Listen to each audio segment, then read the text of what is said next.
This video is to demonstrate the principle of management of complex rhegmatogenous retinal detachment with proliferative vitreoretinopathy.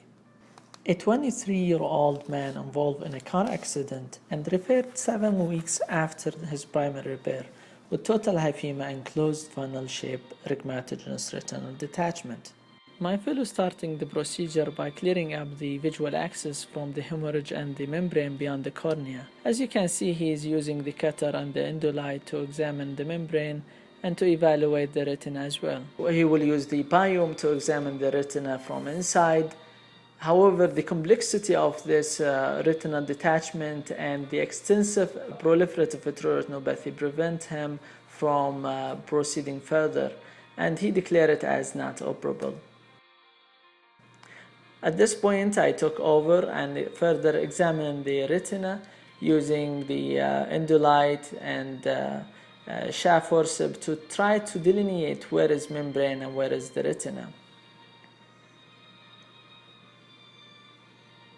Now I'm aspirating some of the subretinal fluid and hemorrhages at 6 o'clock, and we are under the retina now, examining for any subretinal band, and you can see the retina is only attached at the disc.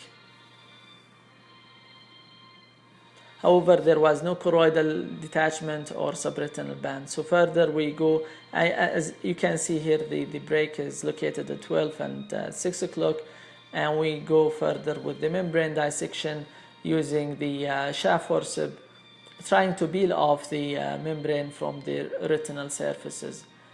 Whatever we peel, we need to clear it up with the cutter to further peel any membrane. As you know, the proliferative vitreoretinopathy is the most common cause of failure of retinal detachment surgery. Now we open up little space for our perfluorocarbon to be injected and trying to flatten the posterior pole at least at this point. As you can see, the perfluorocarbon is being injected at this point and the posterior pole is start to flatten. However, there is extensive membrane anteriorly, so we need to further peel it, and that needs some force, some time to separate the membrane from the retina. I'm using here the endolite as a second instrument to help me separate and peel off the membrane. The alternative for this to use the chandelier illumination with the bimanual technique. So whatever membrane you you manage to peel, you need to eat it up with the cutter, as in this image. Sometimes you need to go from both sides, keeping the forceps in the right side, sometimes in the left side, depending on the accessibility to the membrane. Endodithermy can be used to cauterize and mark the breaks and to cauterize any bleeding. So the retina was stiff nasally, so I'm trying to peel off some of the membrane over the disc and the nasal retina. Using 23 gauge membrane pick can be very helpful. Triamcinolone in most of the cases might be needed to stain the membrane and help dissecting it. If the retina is really stiff and could not be removed, like in this case, we can cut it off by either cutter or vertical scissor.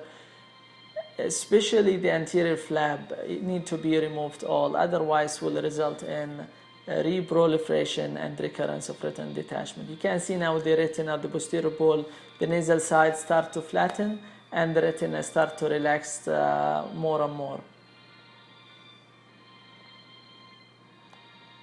So now we are on the nasal side. I'm using the endodithermy to cauterize any blood vessel to help me while I'm doing the relaxing retinectomy. If you notice with the endodithermy there is a membrane, there is vitreous adherent to the tip, then consider either to further peel that vitreous or cut the retina at that location if it's preventing the retina from being flattened.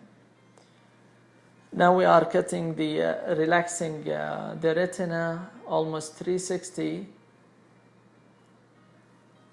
After that, you need to put perfluorocarbon to flatten the retina completely under perfluorocarbon and to deliver endo laser, like 4 to 5 rows of laser would be perfect. Anterior proliferation can happen, so you need to clear up all the anterior membrane with the help of the scleral depression. The surgery was concluded with air fluid exchange. Then the retina was tamponade with silicone oil, 5,000 centistock, and this is the final result. This is like 2 months post-surgery, and the retina is flat clinically and in the OCT as well. At this video, we demonstrated some of the principles of flattening retina with PVR.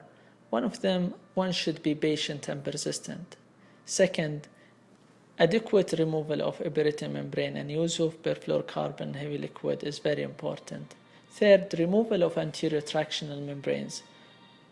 For testing adequacy of relief of traction before doing relaxing retinectomy. Thank you.